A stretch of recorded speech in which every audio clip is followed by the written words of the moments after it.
আজকের টিফিনটা একদম সাদা মাটা। সকাল 9টা বাজে, এখন চলে আসলাম ওটসের রুটি বানিয়ে নিয়ে আর 1 কাপ অ্যাফ্রেশ বানিয়ে নিয়ে। তো চলো আজকের সকালটা শুরু করা যাক।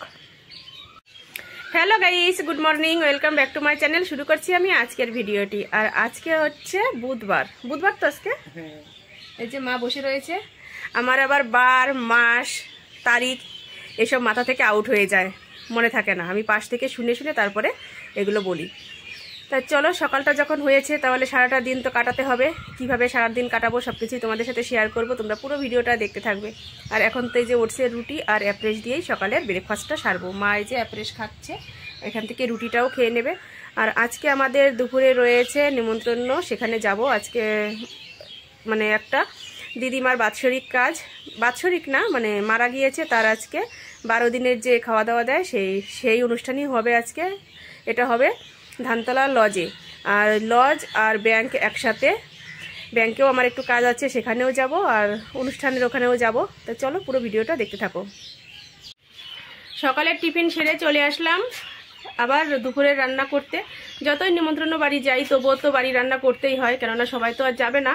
কে কে যাবে আমি সঠিক জানি না, বলতে পারছি না, তবে যখন যাব তখন দেখতেই পাবো কে কে যাবে আর কে কে যাবে না। তো চলো রান্নাটা শুরু করি। আর আমি এতক্ষণ ধরে সব কিছু গোছালাম, গোছাতে গোছাতে আমার অনেকটা টাইম লেগে গেছে, প্রায় 1.5 থেকে 2 ঘন্টা টাইম লেগে গেল আমার শুধু এই সবজি মাছ এগুলো কেটে গুছিয়ে নিতে।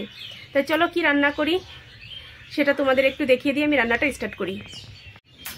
এই দেখো, আজকে করব বেলে মাছ। এই মাছগুলো কেটে নুন হলুদ মাখিয়ে নিলাম। আর করব হচ্ছে আলুর দম। এখানে গোল গোল করে ছোট ছোট আলু, আস্ত আলুগুলো রেখেছি, এরকম করে কেটে নিয়েছি। আর এখানে টমা কেটে নিয়েছি। আলুর দমটা করব মটরশুঁটি দিয়ে। এই যে মটরশুঁটিগুলো ছাড়িয়ে এরকম করে এখানে রেখেছি, ধুয়ে নিয়েছি, সব কিছুই ধুয়ে পরিষ্কার করা হয়ে গেছে। আর এই মাছটা রান্না করব হেলাঞ্চে শাক দিয়ে। এই যে হেলাঞ্চে শাকগুলোও কেটে গুছিয়ে নিয়েছি। তাহলে বোঝো সব জিনিসই ছোট ছোট জিনিস তো, কাটতে আমার অনেকটা সময় লেগে গেছে। মাছগুলো কাটতে সময় লেগেছে, আলুগুলো ছুলে গুছিয়ে নিতে সময় লেগেছে, এমনকি মটরশুঁটিগুলোও ছাড়িয়ে নিতে সময় লেগেছে। তার সাথে সাথে হেলাঞ্চে শাক, এটাও কিন্তু আমার অনেকটা টাইম লেগেছে গুছিয়ে নিতে। এই দেখো, কথা বলতে বলতে এদিকে তো কড়াইটা বসিয়ে দিয়েছি, গ্যাসটা অন করে। দুটো কড়াই গরম হয়ে গেছে। এখন আমি এই বড় কড়াইতে আলুর দমটা বসিয়ে দেবো, আর এই ছোট কড়াইতে মাছ ভেজে নেবো। মাছ ভেজে আমি শাকের ঝোলটা বসিয়ে দেবো। তা চলো রান্নাটা শুরু করি।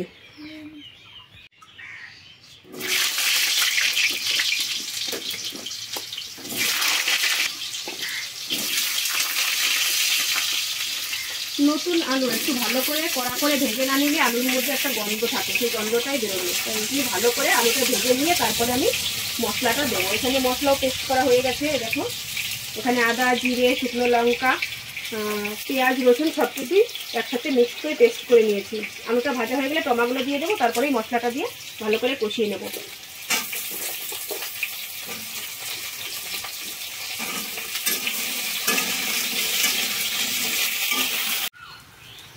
এই দেখো, আলুর দমটা বসিয়ে দিয়েছি। মনে হচ্ছে না যেন কত ডিম দিয়েছি এর মধ্যে, কিন্তু এখানে একটা ডিমও নেই, শুধু আলু রয়েছে, গোল গোল আলু। শীত চলে গেল কিন্তু এখনও ঘুগনি খাওয়ার টাইমই পেলাম না, তাই ভাবলাম আজকে আমি ঘুগনি করবই। তাই মটরশুঁটি আর আলু সকাল সকাল এই যে কাটতে বসে পড়েছি, সব কিছু গুছিয়ে নিয়েছি। তারপরে এই যে ফাইনালি আলুর দমটা কড়াইতে চাপিয়েও দিয়েছি।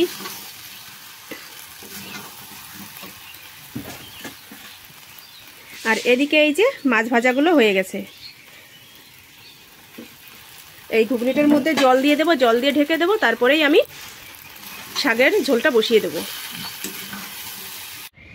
রান্নাবাড়ি সব কিছু কমপ্লিট হয়ে গেছে এবং কি গ্যাসটাও মুছে পরিষ্কার করে নিয়েছি, ঘর ঝাড় দিয়েছি। এখন কাজ করে রয়েছে শুধু বাসনপত্রগুলো মাজতে হবে, সেগুলো কলপারে রেখে এসেছি। বাসনপত্র মাজবো, কয়েকটা জামা কাপড় ভিজানো রয়েছে, সে কয়েকটা কাচবো, কেচে স্নান করব। তা রান্নাটা হয়েছে, চলো কেমন হয়েছে দেখতে তোমরা একটু দেখে নাও। এই যে হচ্ছে হেলাঞ্চে শাকের বেলে মাছের তরকারি। শাকের তরকারি বলবো না কি বলবো বুঝতে পারছি না, তরকারি তো বলবো, তাছাড়া আবার কি। হচ্ছে গামাখা হেলাঞ্চে শাকের তরকারি, তৃতীয় তরকারি এটা। আর এদিকে রয়েছে এই যে আলুর দম, আলু আর মটরশুঁটি দিয়ে আলুর দম। তা চলো আমি এবার এই পাশে দরজাটা বন্ধ করে দিই, কারণ এই দরজাটা বন্ধ না করলে দেখো অন্ধকার হয়ে গেল একদম।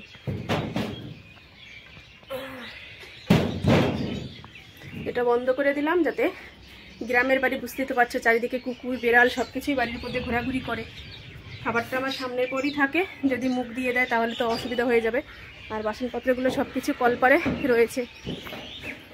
বলতে না বলতেই দেখেছো, এই যে একটা বিড়াল কলপারে বসে এই যে এঁটো কাটা খাচ্ছে।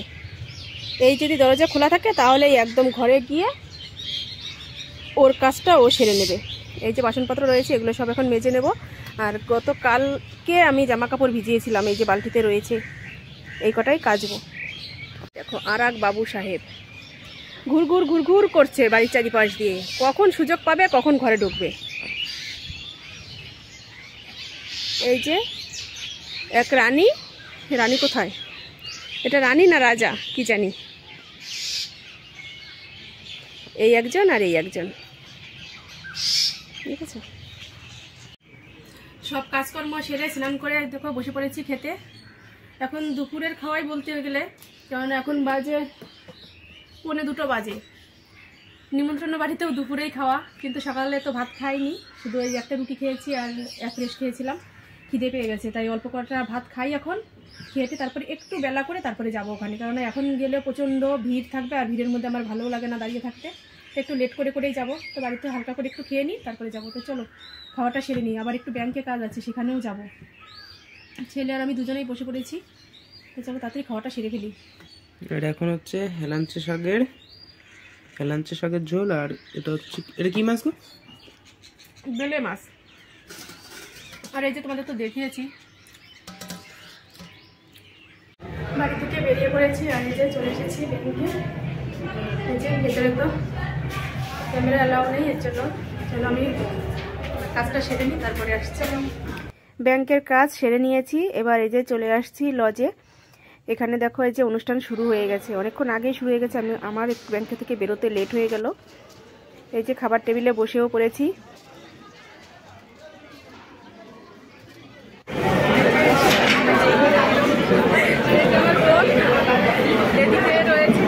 আমার বৌদি, দাদা, ব্যাংকে আমার লেট হয়ে গেল। দেশে যাই হোক এখন অনেক মানুষ তো আছে, অসুবিধা নেই। আর এই যে খাবারের মেনু কার্ডটা দিয়ে দিয়েছে, এর মধ্যে সবকিছু রয়েছে, কি কি আইটেম করেছে এখানে তোমরা তো দেখতেই পেলে। আর প্রথমে এই যে নানপুরি আর চানা মশলা দিয়ে দিয়েছে।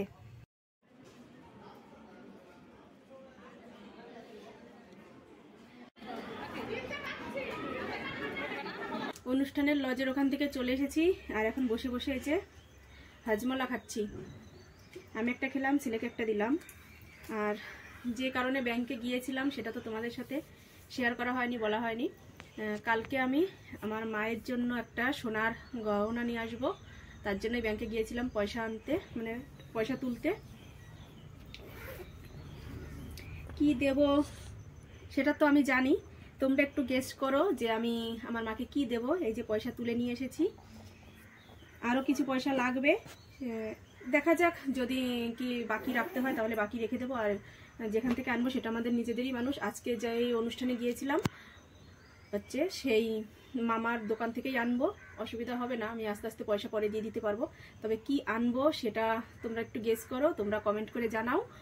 আর এটা আমার অনেক দিনের ইচ্ছা যে মাকে দেবো, কিন্তু সময় আর হয়ে ওঠে না, পরিস্থিতির জন্য দিতেও পারি না। তবে ইচ্ছা যতক্ষণ হয়েছে দিতে তো হবেই, বলো দেবো, সেটাই তোমাদের একটু জানিয়ে দিলাম। আর এটা তোমরা কালকের ভিডিওতে পেয়ে যাবে যে আমি কি আমার মাকে গিফট করলাম। তাই চলো আজকের মতো ভিডিওটা এখানেই শেষ করব। এখন 5:35 বাজে, আজকে তাড়াতাড়ি শেষ করে দেব, একটু রেস্ট নেব, শুয়ে থাকবো, ভালো লাগছে না। তাই চলো আজকের মতো এ পর্যন্তই। তোমরা ভালো থেকো, সুস্থ থেকো, আর আমার পাশে থেকো। আর যারা এখন আমার চ্যানেলটি সাবস্ক্রাইব করে তারা সাবস্ক্রাইব করে দাও। চলো টাটা, বাই বাই।